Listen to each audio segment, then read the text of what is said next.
বন্ধুরা, একদিন চিন্টুর মা বাবা অনেক মজা করছিল, দৌড়াদৌড়ি ছোটাছুটি করছিল জঙ্গলে। কিন্তু হঠাৎ করে একটা রাক্ষস এসে তাদের গায়ের রং চুরি করে তাদেরকে পাথরের মূর্তি করে দেয়। তখন সেই মূর্তিগুলো কান্না করতে লাগে।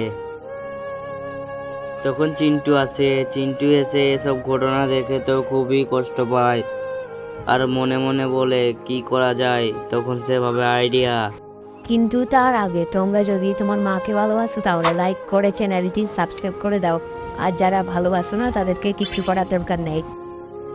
সে তখন তার গায়ে রং দিয়ে তার মা বাবা তাকে সুস্থ করতে লাগে। প্রথমে সে তার মায়ের গায়ে রং দিয়ে দেয়, কিন্তু তার গায়ের রং হালকা সাদা হয়ে যায়, তাই তার অনেক ব্যথা লাগছিল।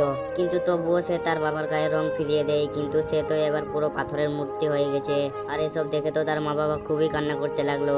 কিন্তু পাথরের মূর্তি থেকে আওয়াজ এলো, যদি সবাই লাইক করে সাবস্ক্রাইব করে তাহলে আমি ঠিক হয়ে যাব।